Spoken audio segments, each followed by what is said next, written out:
Hey there, this is going to be a tutorial for my technique to do double knuckles. And the first thing you want is to have a jump slash, which you likely have from the previous Stalfos fights.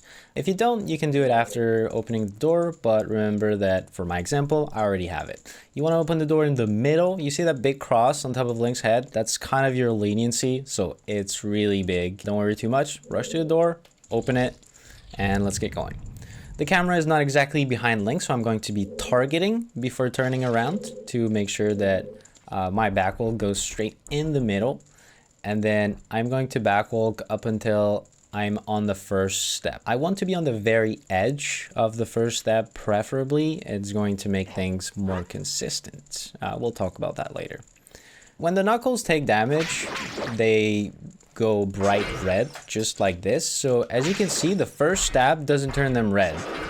So the first stab is just activating the knuckles. So what you can do is 2 quick stabs, and that is going to count for 1 damage.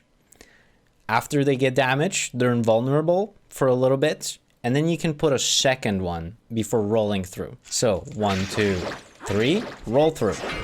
Okay, then double C up, turn around, target is going to be our next move. The reason why we do double C up is that otherwise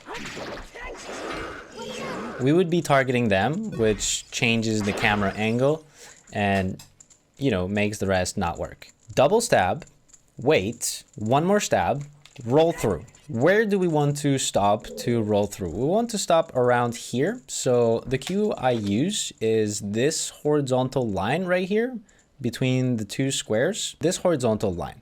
I want to be behind this horizontal line. If I'm too close to it or in front of it, I am most likely dead. A little bit of RNG because you will die from having one of the 2 knuckles go for the double horizontal attack instead of the vertical attack. If they both go vertical, you might survive, but yeah, be aware this is not a good spot to be. If you're too far backward, you will just not hit them and you'll have plenty of time to just slightly adjust it.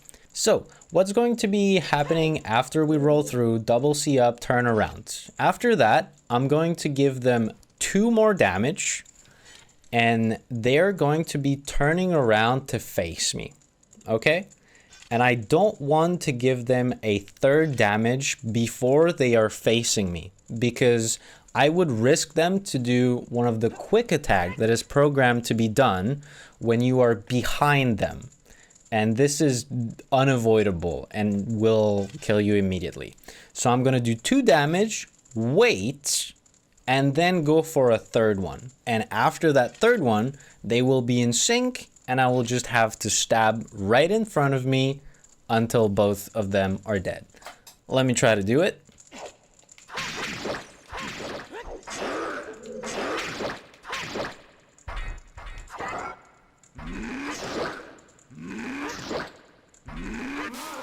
And here we have a nice sync.